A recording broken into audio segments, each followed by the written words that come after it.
성도님은 하나님의 역사의 통로이십니다. 아멘. 우리 성도님들 지난 한 주간 어떻게 지내셨습니까? 여러분이 가지고 있는 에웃의 왼손잡이와 같은 삶의 연약함, 그것이 여러분에게 어떻게 다가오던가요? 때로는 실망을 일으키기도 하고 속상한 일을 만들어내기도 했을 겁니다. 그러나 에웃을 기억하십시오. 그 왼손을 하나님 앞에 내어드리니 그 왼손을 가지고 어떤 역사를 일으켰었습니까? 이스라엘 백성을 구원하는 역사를 일으켰습니다. 그 숨기고 싶고 남들에게 보여주고 싶지 않았던 그 왼손잡이를 하나님 앞에 온전히 내어드리니 그 연약했던 왼손이 결국엔 이스라엘 백성을 구원하는 손으로 작동했던 걸 보는 거지요. 우리에게도 말씀하십니다. 우리 모두는 전부 다 연약함을 다 가지고 있어요. 나만의 왼손잡이가 전부 다 있습니다. 남들에게 말하고 싶지 않고 그냥 혼자 끙끙 앓고 있는 것들이 다 있을 수 있다는 거죠. 누구에게는 크고 누구에게는 작은 그런 왼손잡이가 하나씩 다 있을 텐데 그것을 예후처럼 하나님 앞에 내어드리면 그 연약함은 하나님의 역사의 통로가 된다는 거죠. 그게 뭔지는 저는 잘 모릅니다. 여러분들이 아마 다 아실 거예요. 나만의 왼손잡이, 연약한 그것이 무엇인지 있다고 한다면 예후처럼 주님 앞에 내어드릴 수 있기 바랍니다. 오늘도 예후처럼 자신의 연약함을 주었던 두 명의 사사를 만나게 됩니다. 첫 번째 사사가 누구였습니까? 오늘 말씀에 등장하는 짧고 굵게 등장했다가 사라지는 사사. 세 번째 사사죠. 삼갈이라고 하는 사사입니다.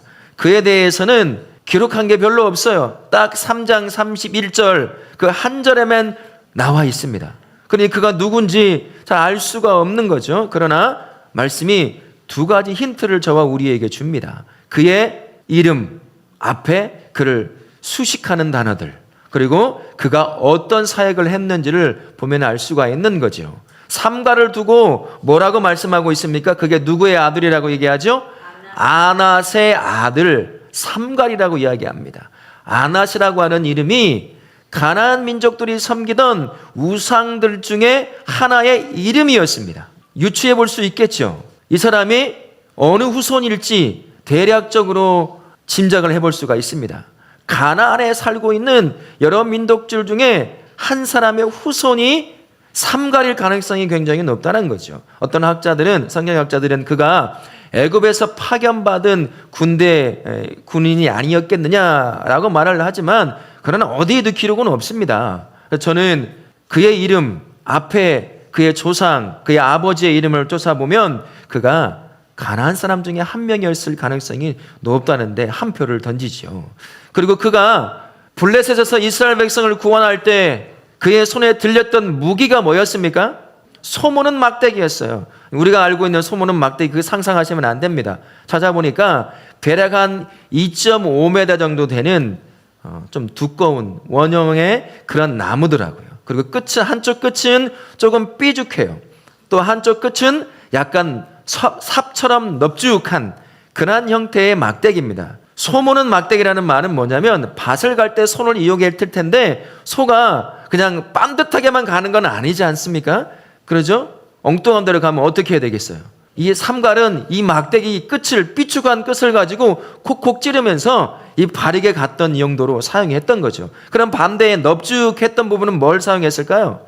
밭을 가꾸는 일에 사용했던 겁니다. 삼갈이 블레셋에서 이스라엘 백성을 구원할 때 사용했던 것은 무기가 아니었습니다. 뭐였습니까? 농기구였어요. 그는 농부였습니다. 별 주목받지 못하는 인생을 살던 사람이 삼갈이라고 하는 사람이었죠. 그는 이방의 가나안 족속의 후손이었을 가능성도 높을 뿐만 아니라 그가 썼던 손에 들고 있던 무기는 전쟁을 위한 무기가 아니라 전쟁이 나면 자기 자신도 지키기 힘든 농기구를 가지고 있었던 사람. 그가 블레셋 600을 쳐 죽인 그 무기가 바로 농기구였습니다. 연약한 그를 통해서 우리 하나님께서 이스라엘 백성도 아닌 삼갈, 그의 손에는 무기도 아닌 농기구를 통해서 이스라엘 백성을 블레셋 사람들에게서 구원하는 역사를 일으키게 된 거지요. 이게 하나님의 쓰시는 방식입니다. 네 번째 사사가 등장하죠. 24장의 거의 대부분을 차지하고 있는 사사 네 번째 이름, 그 이름이 누구죠? 드보라라고 하는 사람입니다. 그도 에웃이나 삼갈과 별반 차이가 없습니다. 왜 그럴까요? 그를 두고 성경은 뭐라고 말하냐면 여자 선지자라고 얘기합니다. 그리고 그 다음엔요, 여사사라고 얘기하죠. 그는 누구라는 얘기죠? 여자였다는 얘기입니다. 고대 사회에서 여자는 어떤 위치를 차지하고 있었을까요? 가치가 별로 없는 사람이었습니다. 결혼하기 전에는 아버지 밑에 아버지의 권위 아래서 아무것도 할 수 없는 그저 그 권위 아래만 머물러야 하는 것이었고, 또 때로는 그가 제공하는 노동력 때문에 그는 경제력과 관련되어 있는 사람이었습니다. 그래서 결혼하면 어떻게 할까요? 남편이 지참금을 무조건 줘야 돼요. 나의 가정의 경제력을 하나 가져갔으니 그에 대한 대가를 치러하는 거죠. 아버지 밑에 있을 때는 아버지의 종속되어 살다 마치 재산의 일부처럼 살던 사람이 여자였습니다. 그러면 결혼하면 좀 더 자유로워질까요? 근데 그렇지 않습니다. 남성 중심의 사회에서 남편에 또 종속되어 사는 겁니다. 심지어 이런 일도 있어요. 밖에 나가서 남편과 함께 길거리를 갈 때 여자는 남들이 들을 만큼의 목소리를 내면 안 됐다고 해요. 왜 그랬을까요? 이게 빈미가 되는 거예요.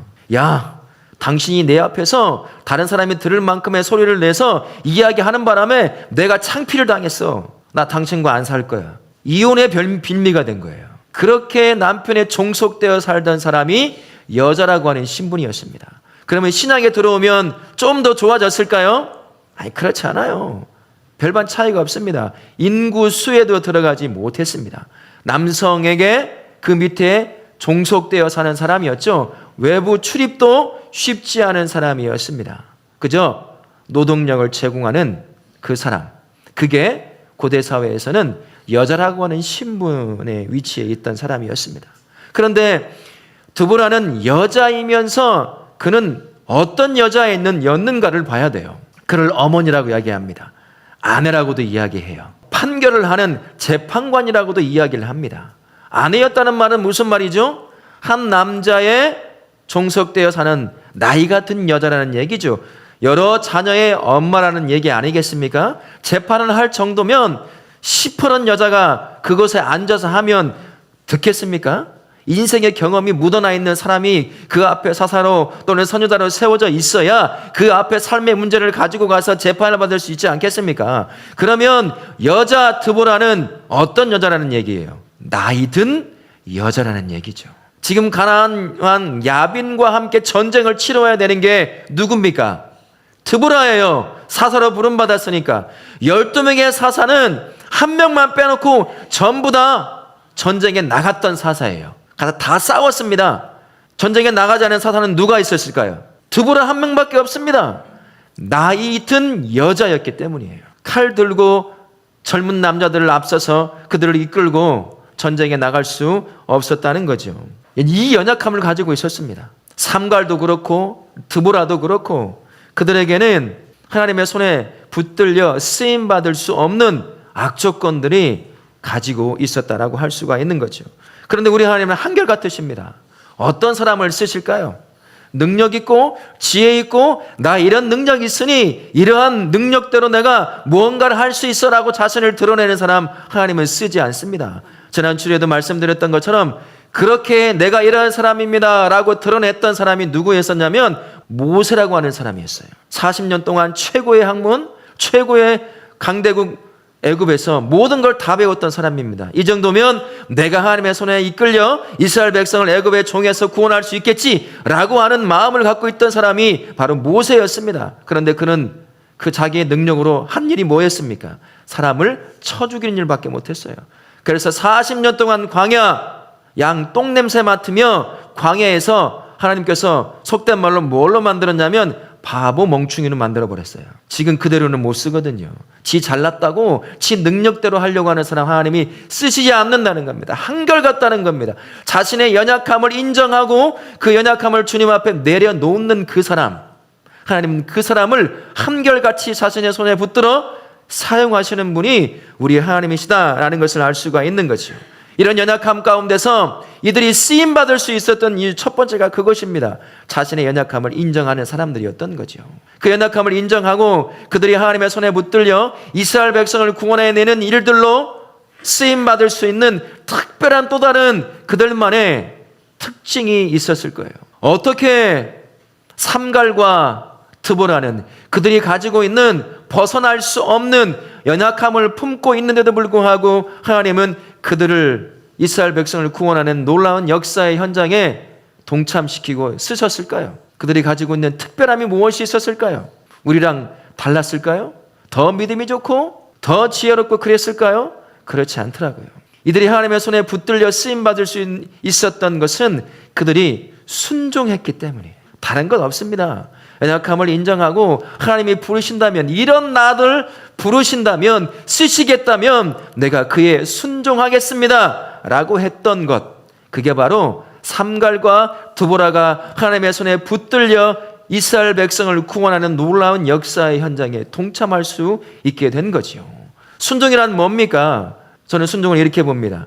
희생과 손해와 포기와 같은 단어라고 봅니다. 순종하려면 어떻게 해야 되겠죠? 우리 하나님이 저와 우리에게 말씀하시는 것이 있어요. 내가 너를 이렇게 이끌어가기를 원한다. 그래, 너는 이렇게 나를 쫓아오기를 원한다라고 말씀하시겠죠. 하나님이 원하시는 것을 쫓아 사는 것, 그게 순종입니다. 그런데 우리는 어떤가요? 죄된 본성을 가지고 있어요.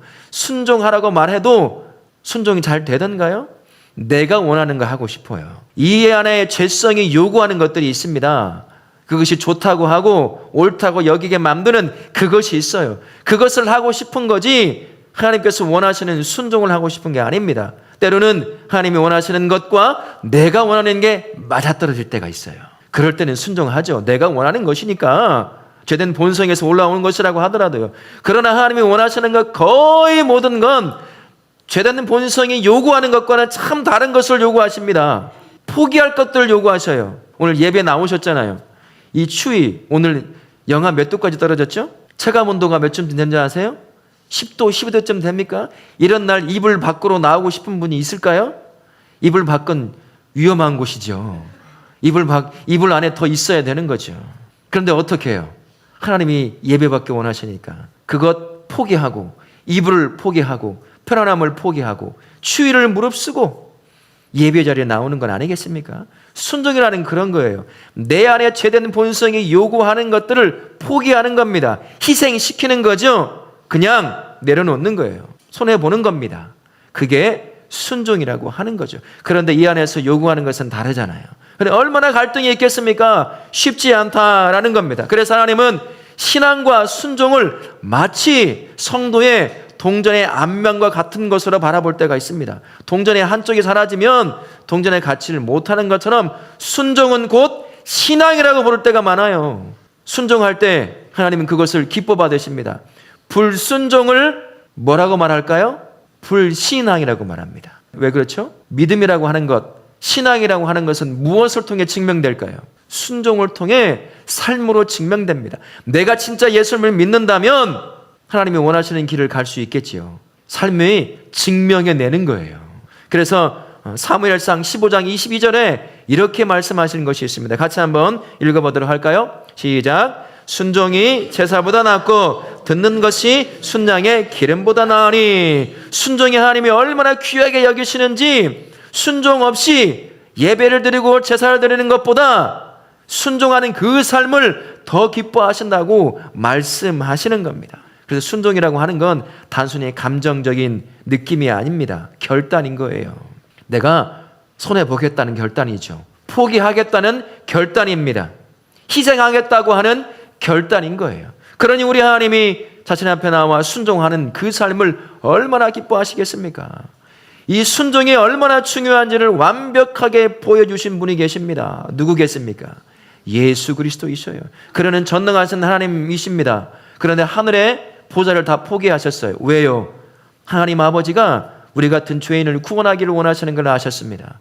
그것에 순종하여 하늘 보좌를 다 포기하고 이 땅에 죄인된 인간의 모습을 입고 오셨습니다. 그리고 예수님께서는 33년의 모든 삶이 자신을 보내신 하나님 아버지의 말씀을 순종하여 이루는 삶의 연속이었어요. 심지어 십자가도 마찬가지였습니다. 어쩌면 마지막 순종의 관문이었을지도 모르겠죠. 그게 얼마나 두렵고 힘이 들었던지 예수께서 겟세마네 동산에서 십자가를 앞두고 기도하실 때 성경은 뭐라고 표현하고 있습니까? 이마에서 핏방울이 땀방울 떨어지더라는 거예요. 그렇게 힘들게 기도하면 실제로 이마에 실핏줄이 터진답니다. 그래서 땀구멍을 통해 피가 흐른다고 하더라고요. 마지막 관문이라고 할 수 있을 순종의 그 십자가라고 하는 것, 끝내 자신의 이 안에 있는 것, 피하고 싶은 욕망, 그것을 포기하십니다. 그리고 십자가를 지셨죠. 그래서 저와 우리가 예수 그리스도를 알아 그분이 허락하시는 구원의 기쁨을 누리고 있는 것입니다. 우리 예수님의 순종이 얼마나 중요하시고 그 연약함 가운데서도 순종하는 그 삶을 통하여 모든 인류를 향한 구원의 역사를 이루신 거죠. 우리 하나님이 그렇게 순종을 귀하게 보시는 겁니다. 순종은 참 힘들어요. 삼갈과 드보라가 놓인 그들에게 주어진 악조건을 한번 보십시오. 삼갈은 이스라엘 백성이 아니었죠. 가나안 족속이었습니다. 이스라엘 백성의 지배를 받고 거의 다 사라질 뻔한 그 중에 겨우 살아남은 그 후손 중에 한 명이 삼갈이었어요.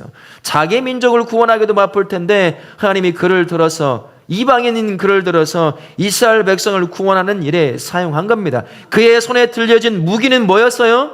소모는 막대기였습니다. 나무였어요. 블레셋 장수들 600명을 그 소모는 막대기로 죽입니다. 그는 가지고 있는 조건이 순종하기에는 참 어려운 조건이었습니다. 그가 이스라엘 백성의, 그의 조상이 이스라엘 백성의 일원이 됐다고 하더라도 얼마나 편견이 심했겠습니까? 이름부터 버리지 못하잖아요. 그러니 이스라엘 백성 안에 우상을 섬기던 존재들이라고 큰 어려움을 당했을 것 같지만 그럼에도 불구하고 그 안에 한 일원이 되어서 하나님의 손에 붙들려 쓰임받았습니다. 그러나 그의 삶을 보면 순종하기가 쉽지 않았던 거다. 그건 우리가 알 수가 있는 거지요. 드보라는 어떻습니까? 드보라라고 달랐을까요? 그는 여자였습니다. 여자인데도 어떤 여자였어요? 젊고 싱싱한 여자였습니까? 나이든 여자였습니다.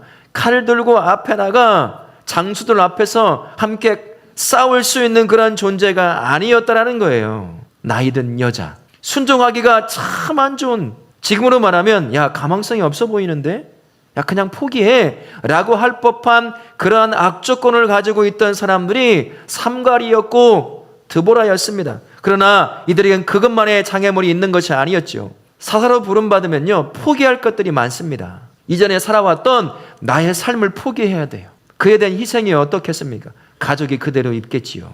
그런 희생의 장애물도 이들이 순종하기에 참 어렵게 만드는 그러한 큰 장애물이었을 겁니다. 그러나 한 가지 더 보면 드보라를 보십시오. 드보라가 전쟁해야 될 사람들이 누구였는지 보세요. 가나안의 왕 야빈이라고 하는 왕이었어요. 지금 이스라엘 백성이 어디에 살고 있죠? 가나안 땅에 살고 있습니다. 그런데 가나안 왕이 세워져 있어요. 어떤 일이 발생하고 있었던 겁니까? 가나안 사람들이 남아있는 후손들이 함께 모인 거죠. 전쟁을 일으킨 겁니다. 그리고 야빈이라고 하는 왕을 세워서 그 땅을 차지한 이스라엘 백성 전체를 위협하고 있는 상황이에요. 그런데 이 야빈이 가지고 있는 무기를 한번 보십시오. 무기가 뭐가 있다고 그랬습니까? 철병거가 몇 대가 있다고 그래요? 900대가 있다는 얘기예요. 지금으로 말하면 소총 하나 가지고 탱크를 이기겠다고 하는 그러한 전쟁과 똑같은 것입니다. 백전백패죠. 나이든 여자가 사사로 부름받았어요. 그 전쟁을 나가야 합니다. 칼을 쓰는 방법도 모를 겁니다.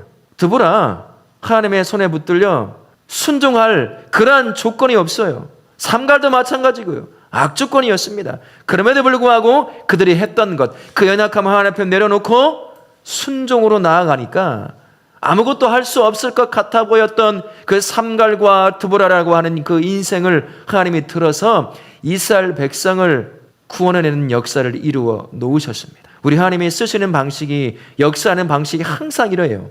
능력 있는 자, 잘났다고 고개 쳐드는 사람 절대로 쓰지 않습니다. 쓰려고 하시면 모세처럼 두들겨 패서 자기가 쓰기 좋게 만들어놔요. 그러니 능력 있다고 자랑할 것도 아닌 것입니다. 우리 하나님은 자신의 연약함을 인정하고 그분이 부르셨으면 이런 나 같은 것도 쓰시겠다고 하시면 제가 순종하여 나가겠습니다 라고 하는 자들을 들어 쓰신다는 거지요.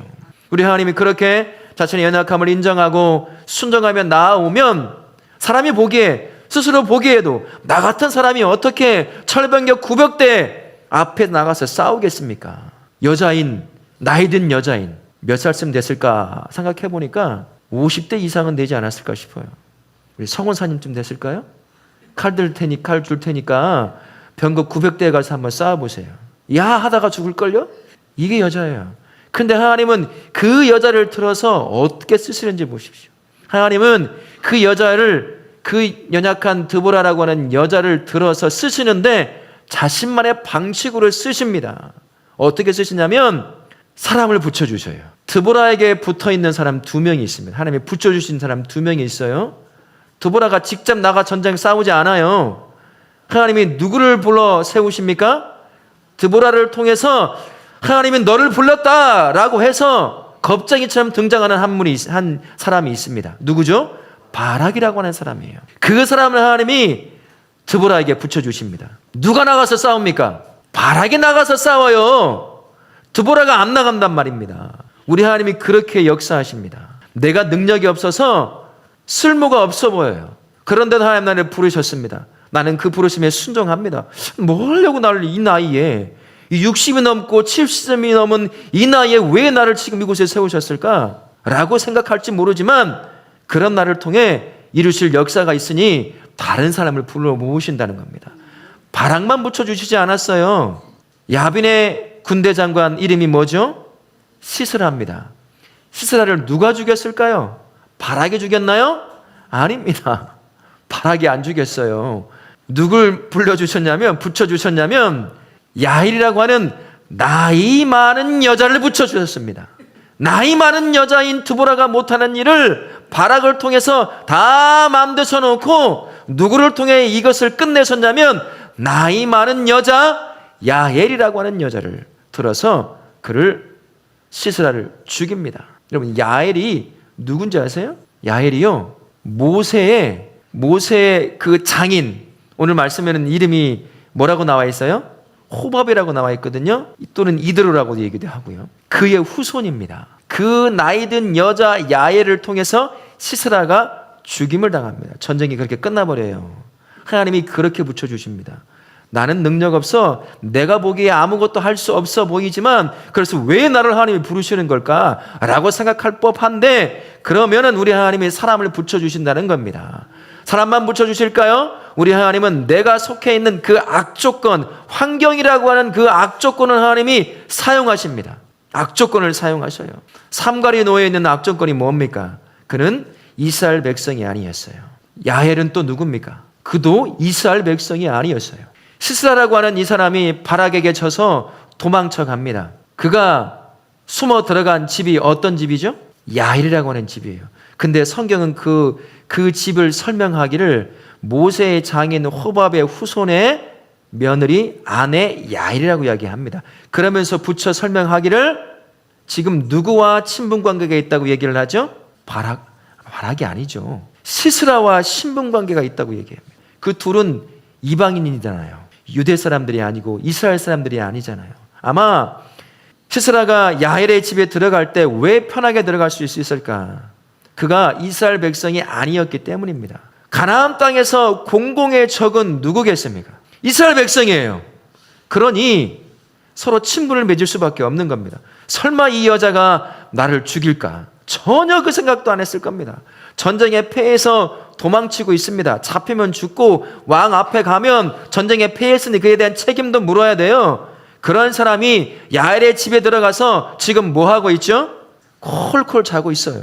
도망치고 있는 그 사람이, 전쟁에 패한 그 사람이 잘 수 있나요? 언제 어떻게 잡혀 죽을지 모르는데 하나님이요 민족적 상황을 사용하시는 겁니다. 이방인이요 갑자기 모세의 장인 호밥이라는 이름이 등장합니다. 모세를 알려주기 위해서 하나님께서 이렇게 모세의 이름을 쓰셨을까요? 아니에요. 모세를 드러내보기 위함이 아니라 그의 장인 호밥이라고 하는 그 사람과 그의 후손인 야일이라고 하는 사람을 들어 보여내기 위함입니다.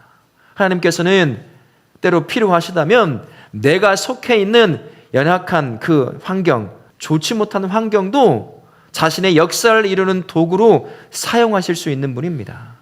우리가 순종만 하면 내가 놓여 있는 그 상황도 하나님께서 나를 통해 이루고자 하시는 역사의 통로가 되기도 하신다는 것이에요. 그러니 여러분, 연약함 가운데 있는 그 환경, 불평불만으로 그것을 두고 이야기할 필요가 없어요. 그것을 통해 하나님이 어떻게 역사하실지를 기대하시면 되는 겁니다. 우리 하나님은 그렇게 저와 우리의 삶을 그렇게 동행하시면서 역사를 이루신 분이라는 사실을 기억하며 사실 수 있길 바랍니다. 환경을 이용하신 하나님이 환경만 이용하실까요? 때로는요, 사건도 만드십니다. 왜 하필 시스라가 도망치는 그곳에 모세의 장인 호밥의 후손인 야엘이 그곳에 집을 짓고 그곳에다 결혼하여 살고 있을까요? 왜 시스라는 그쪽으로 도망갑니까? 하필. 왜요? 도망갈 때도 그렇게 많을 텐데. 우리 하나님은요, 사건을 만드셔요. 사건을 만들어서 연약해서 자신이 부른 그 사람이 할 수 없는 일을 그 사건을 통해서 이루어지게 만드실 수 있는 분이 우리 하나님이십니다.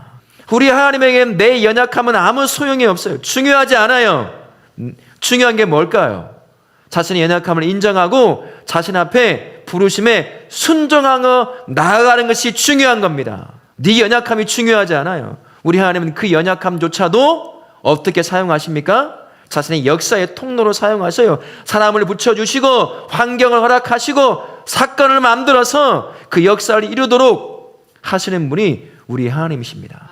그러니 내가 갖고 있는 에웃의 왼손잡이와 같은 그 연약함이 있다고 한들 그것 가지고 좌절하고 주저앉아서 나는 아무것도 못하는데 왜 하나님 나를 같은 사람을 불렀습니까? 라고 불평할 것이 없다는 겁니다. 그래, 우리 연약함을 아시는 그 하나님이 사람 붙여서 사용하셔요. 여러분, 그거 경험하셔야 됩니다. 아니, 여러분들 경험하고 있는지도 몰라요. 그런데 너무나 당연하다 보니 어느 순간 그것도 잊어버린지 모릅니다. 그런데 여러분, 그거 한번 이후에 한 주간 이후부터 한번 생각해 보십시오. 우리 하나님이 우리 연약함을 어떻게 사용하시는지, 나에게 왜 이 사람을 붙여주셨는지. 때로는 붙여주신 그 사람이 내 마음에 안 들 때도 있어요. 왜 붙여주셨을까요? 힘들게 만들어. 같이 있고 싶지가 않을 때가 있어요. 그런데 붙여주신 이유가 있습니다. 그걸 경험하시면 우리 하나님 나의 연약함을 아무 문제 없이 사용하시는 분이라는 것을 한 번 더 경험하실 수 있습니다. 내가 놓여 있는 환경 열악합니까? 그럴 수 있죠. 아무것도 없어요. 이런 환경 가운데 내가 뭘 할 수 있을까라고 여길 수 있는 그런 환경에 놓일 수도 있을 것입니다. 그런데 하나님이 그 환경에 놓아두신 이유가 있어요. 그 환경 가운데 역사를 일으키기를 원하신다는 거죠. 그걸 인정하는 사람, 그리고 순종함으로 나아갈 때 여러분이 속해 있는 그 열악한 환경은 나를 죽이고 절망시키는 환경이 아니라 하나님께서 나를 통해 이루고자 하시는 역사의 통로가 될 줄로 믿습니다. 그러니 연약함을 내려놓고 주님의 부르심에 순종하십시오. 사람을 붙여주시고 환경을 허락하신 그 하나님이 사건을 통해서도 여러분의 삶에 역사를 일으킬 줄 믿습니다. 이 한 주간 저는 크고 작은 사건들이 여러분에게 일어날 겁니다. 자식 때문에, 돈 때문에, 건강 때문에, 관계 때문에, 직장 때문에 수많은 사건들 얼마나 많습니까? 왜 하나님이 그것을 만나게 하셨을까요? 그저 나를 괴롭히려고요? 우리 하나님 그런 분은 아니십니다. 나를 통해, 능력 없어 보이는 나를 통해 자신의 역사를 이루고 싶으신 분이 우리 하나님이셔요. 그래서 그것을 할 수 있도록 내 삶에 내가 기대하지도 않았던 것, 때로는 피하고 싶었던 사건도 일으켜내십니다. 그것을 통해서 나의 연약함을 극복하고 역사를 이루기를 원하시기 때문인 겁니다. 그러니 이 한 주간, 아니 평생 내가 품고 살아야 될 그 왼손잡이와 같은 벗어날 수 없는 삶, 그 연약함을 품고 있다고 하더라도 여러분, 그것 때문에 좌절할 필요 없어요. 우리 하나님의 손에 붙들린 건 그 어떤 것이든 역사를 이룰 수 있는 도구로 만들어내십니다. 우리가 믿는 하나님이 그런 하나님이세요. 내가 가지고 있는 벗어날 수 없을 것 같은 그 왼손잡이와 같은 연약함, 그것 때문에 가슴 치며 울 일도 아니라는 겁니다. 절망할 일도 아니에요. 포기할 일도 아닙니다. 여전히 품고 기도해야 할 일이긴 하지만, 그럼에도 불구하고 하나님은 그 연약함을 내려놓고 부르심 있는 그 부르심 앞에 순종함으로 나아갈 때 사람도 붙여주시고 환경을 통해 역사하시고 사건을 만들어서라도 나를 통해 이루고자 하시는 역사를 이루신 분이라는 것을 기억하시고, 이 한 주간 그리고 평생 여러분 그분 앞에 여러분의 연약함을 내려놓으십시오. 그리고 그분이 부르시면 나 같은 거 부르셔서 감사합니다. 뭘 할 수 있겠습니까? 그런데도 부르셨으니 내가 그의 순종함으로 나아가겠습니다 라고 하면 하나님이 알아서 하실 거예요. 사람을 붙여주실 겁니다. 환경을 주실 거고요, 사건을 통해서 이루어내실 것입니다. 그러니 이 한 주간 연약함에 주저앉지 마시고 그것을 하나님 앞에 온전히 내어드시고 주님이 부르실 때 아멘 하고 순종함으로 주님 앞에 나아가시는 우리 다울학교의 모든 성도님 되실 수 있기를 예수님의 이름으로 축원합니다. 아멘.